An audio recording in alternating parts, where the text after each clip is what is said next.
6 अक्टूबर 2025 को supreme court की सुनवाई के दौरान हमारे देश के सबसे बड़े chief justice of India B R. Gavai के ऊपर जूता फेंका गया। इस विवाद का कारण ये है कि खजुराहो मंदिर में टूटे हुए विष्णु की मूर्ति को पुनर्स्थापित करने की कोर्ट में याचिका दायर की गई थी। इस पर सीजीआई ने कहा था कि अगर आप सच्चे भक्त हैं तो भगवान से प्रार्थना कीजिए, मूर्ति खुद ठीक हो जाएगी। सिर्फ इस बात को सुनकर वकील राकेश किशोर की झूठी और नकली धार्मिक भावनाएं आहत हो गई और उसने सीजीआई पर जूता फेंक दिया। और जब इस व्यक्ति से पूछा गया कि आपने ऐसा क्यों किया, तो इसने बोला कि ये मैंने थोड़ी किया है, ये तो भगवान ने किया है, मेरे भगवान ने करवाया है, मैं तो साक्षी मात्र हूँ। परमात्मा ने मुझे जो आज्ञा दी वो मैंने किया, मैं करता नहीं हूँ, महज साक्षी हूँ। वाह, मतलब कुछ भी चल रहा है यहाँ पे। धर्म के नाम पे कुछ भी कर दो, कोई भी घटिया काम करते रहो और बोल दो मैं तो साक्षी मात्र हूँ, ये सब तो भगवान कर रहे हैं। ऐसे तो इस बूढ़े को खूब लात जूता मारो और बोलो कि मैंने थोड़ी मारा है, मैं तो साक्षी मात्र हूँ, ये तो मेरे भगवान ने करवाया। बात बराबर है कि नहीं? आगे ये आदमी कहता है कि मुझे अपने किए पर कोई अफसोस नहीं है। बिल्कुल अफसोस नहीं है, ना मैं माफी मांगने वाला हूँ, ना मुझे अफसोस है। मैं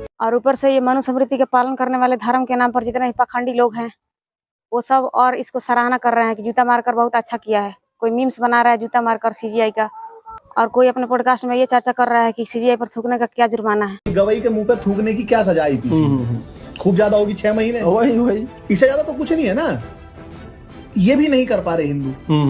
हमारे देश में लोग कितने भी शिक्षित हो जाए, कितने भी बड़े पद पे हो, लेकिन उनका आकलन सिर्फ जात पात और धर्म से ही होता है। और इस बात का समर्थन करने में हमारे देश का सरकार भी पीछे नहीं है। मोदी एक तरफ ट्वीट करते हैं कि सीजीआई का अपमान निंदनीय है, और दूसरी तरफ सीजीआई को गाली देने वाले व्यक्ति को बीजेपी के आदमी के द्वारा ही जेल से छुड़ा लिया जाता है। सीजीआई को गाली देने वाला व्यक्ति जेल से छूटकर ट्वीट करता है कि सरकार भी अपनी और सिस्टम भी अपना। वाह रे मोदी, और कितना गिरोगे? पूरा इंडिया जानता है कि ये बीजेपी का पार्टी पूरा रेपिस्ट और क्रिमिनल लोगों से भरा हुआ है, पर ऐसे ही लोगों को जब हम ही सरकार बना के बैठे हैं तो इसमें सरकार की भी कितनी गलती का है। हमें जैसा नेता चाहिए वैसे ही नेता हम चुनते हैं, और जब ऐसा नेता चुनते हैं तो जो कुछ भी है हमारी ही वजह से है। आज अगर किसी को भी हमारे देश की हालत खराब लगती तो उसके लिए हम आवाज उठाते, उसके लिए हम काम करते। हमें कुछ बुरा नहीं लग रहा, इसलिए हम कुछ नहीं कर रहे हैं, चुपचाप बैठे हुए हैं। और हमारे देश में जो भी धर्म के नाम पर और ईश्वर के नाम पर खूब धर्म का धंधा और ठेकेदारी कर रहे हैं, उनसे मेरा ये कहना है कि ये कौन सा आपका धर्म है जो 2 वाक्य बोलने पर आहत हो जाता है? अगर हो जाता है तो बड़ा ही खोखला और झूठा धर्म है आपका। सच्चाई तो ये है कि तुम जैसे हो वैसे ही तुमने धर्म को भी परिभाषित कर दिया है, झूठा, नकली और पाखंड से भरा हुआ। आज ऐसे लोगों के कारण ही हमारे देश का जो शिक्षित वर्ग है वो धर्म से दूर होता जा रहा है। अरे ढोंगी लोग, तुम्हें अपनी जिम्मेदारी पर जो ही बकना है बको, दुनिया भर का गंदगी खाना है खाओ,